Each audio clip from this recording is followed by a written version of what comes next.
नमस्कार दोस्तों, मैं doctor Anoop Kumar, child neurologist Aligarh से। जैसा कि हम सब लोग जानते हैं कि अप्रैल महीने का जो पहला हफ्ता है उसको ऑटिज़्म अवेयरनेस वीक के तौर पर मनाया जाता है, जिसमें से 2 अप्रैल को हम ऑटिज़्म अवेयरनेस डे के रूप में मनाते हैं। ऑटिज़्म अवेयरनेस डे को हिंदी में ऑटिज़्म जागरूकता दिवस भी कहते हैं। हमें ये जानना चाहिए कि वास्तव में ऑटिज़्म है क्या। ऑटिज़्म एक ऐसी बीमारी है जो आज के कल के बच्चों में बढ़ती जा रही है और जिसका प्रकोप बढ़ता ही जा रहा है। वास्तव में ऑटिज़्म क्या है? ऑटिज़्म 3 तरह की परेशानियों का मिश्रण है, जिसमें बच्चे का देर से बोलना, जिसमें बच्चों का और दूसरे बच्चों से घुलना मिलना और बार बार एक ही तरह के व्यवहार को करना। ये तीनों का कॉम्बिनेशन जब होता है तब हम उसको ऑटिज़्म कहते हैं।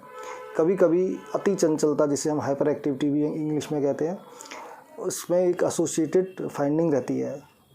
समय पर इसको पहचानना और उसका ट्रीटमेंट के लिए एक इंटरवेंशन करना ऑटिज़्म के ख़तरे को बहुत कम कर देता है और ऑटिज़्म के प्रभाव को बहुत जल्दी दूर कर देता है। हमने ये आजकल ये देखा है कि बच्चा थोड़ा सा ही बड़ा हुआ, 6 महीने का हुआ, 1 साल का हुआ, माँ बाप उसको स्मार्टफ़ोन पकड़ा देते हैं। तो ये जो स्मार्टफ़ोन होता है, ये जब बच्चे की लैंग्वेज डेवलप हो रही होती है उस वक्त कभी नहीं देना चाहिए।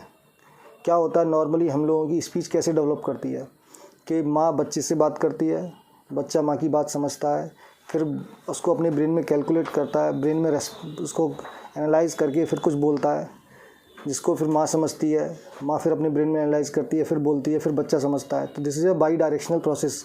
ये दोनों तरफ से होता है और इसी जो बातचीत का जो क्रम है, इसी से ही नए नए शब्दों का जनन होता है, जिससे कि लैंग्वेज डेवलप होती है। लेकिन अगर हम माँ की जगह स्मार्टफ़ोन आता है तो स्मार्टफ़ोन तो अपनी प्रवृत्ति से बोल रहा है, उसे जिस तरह से बोलना है।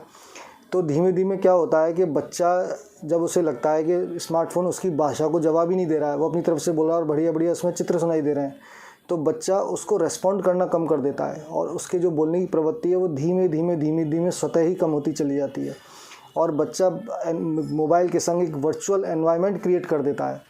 इस वर्चुअल एनवायरनमेंट के द्वारा जो speech delay, lack of socialisation, repetitive behaviour वाली प्रवृत्ति जो डेवलप होती है, इसको ही हम वर्चुअल ऑटिज़्म कहते हैं, जो एक बड़ा ही अपकमिंग डिजीज़ है।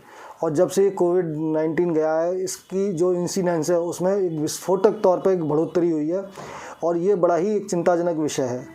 तो मेरी आप सब लोगों से गुजारिश है कि इस चीज़ को बड़े ही गंभीरता से लें और समझें कि ये वास्तव में ऑटिज़्म क्या है, कितना ख़तरनाक है। और कृपया अपने जो नौनिहाल हैं, जो छोटे छोटे बच्चे हैं, जो 6 महीने से लेके 3-4 साल तक के बच्चे हैं, उनको मोबाइल फ़ोन से दूर कर दें। कोई भी इलेक्ट्रॉनिक गैजेट, टेलीविज़न वगैरह ये बच्चे के लिए हानिकारक है। अपना समय बच्चे के संग ज़्यादा बिताएं, उससे कम्युनिकेट करें, बातचीत करें और बच्चों को लेके जाएं, पार्क लेकर जाएं, जिससे कि बच्चों को एक स्टिमुलस मिलता रहे, बोलने का स्टिमुलस, एक्सरसाइज करने का स्टिमुलस, मस्कुलर एक्टिविटीज़ अच्छी होती रहें।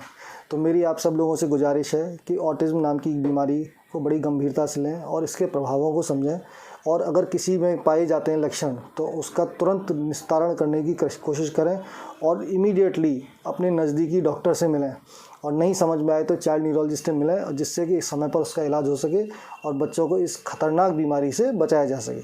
बहुत बहुत धन्यवाद।